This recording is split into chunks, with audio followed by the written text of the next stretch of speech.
Can you expand upon that, please? Like, what besides any of the stuff that you said, like, what do you not like about Steam VR?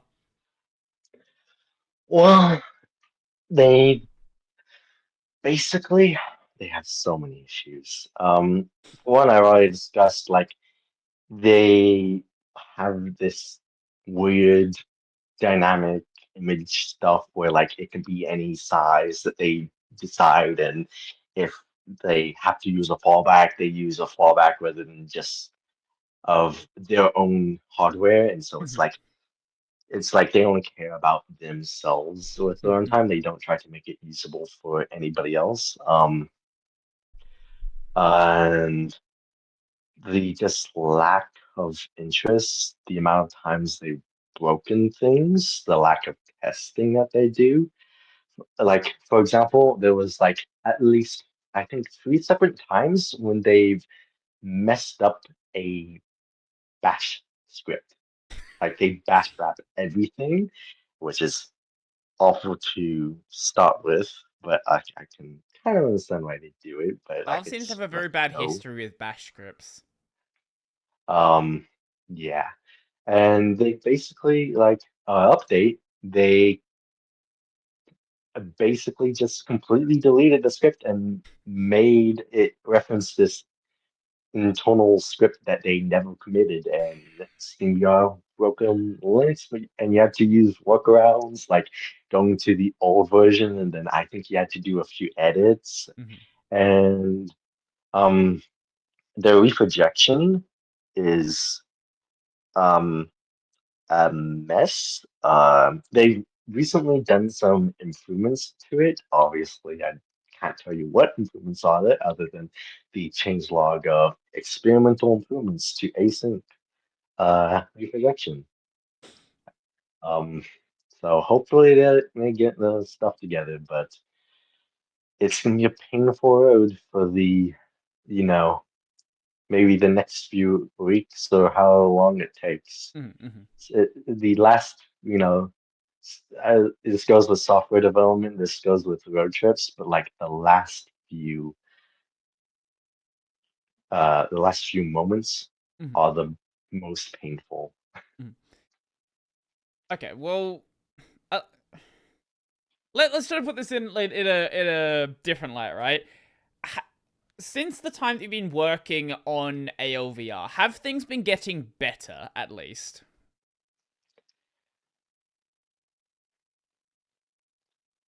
One step forward, two steps back is how I put it. Okay, okay. That was not the answer I had hoped for. Okay. Yeah, we're having to introduce more and more workarounds as we get closer to removing all those workarounds. So Right. that's how I would put it. Mhm, For example, they added Wayland, when they got the lacing, they added a Wayland backend, and so you would either like depending on like if you're running NVIDIA or because NVIDIA didn't have support for that just yet, so you'd have to like force it to run under X Wayland, and and then we introduced a another wrapper that wraps the Wayland protocol. But the problem with wrapping the railing protocol is, well, now you have the GNOME problem. Um, and then they introduced the runtime, and so we solved that by asking users to install Steam Play None, and then setting the runtime to use that in the compatibility drop-down menu thing that you'd usually use to select Proton versions. mhm, And then that broke recently. And so now we're having to tell our users to add there's launch options that you can mhm. add. And so you have to have the specific launch options because we're using Steam Play None broke in 2.5, Mhm. which introduced uh, direct mode support, kind of. And that's because they forgot to include certain APIs that you kind of need as the driver to access the image.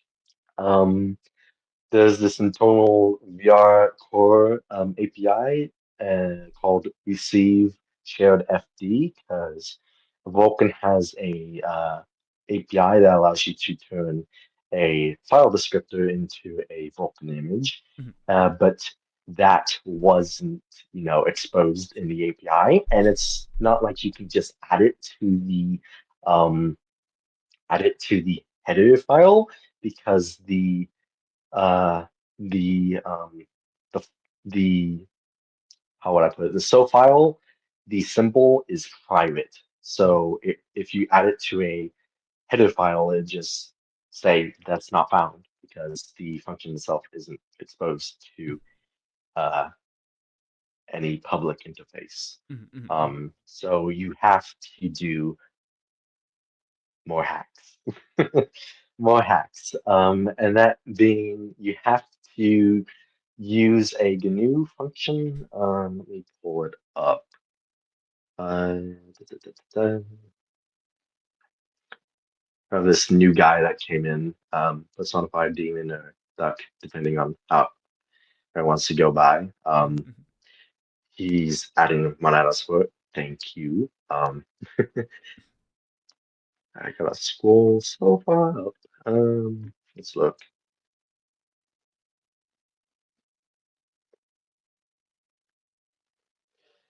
Uh,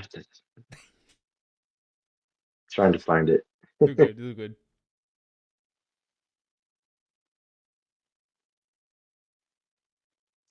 Oh, I think I can find it better if I do this.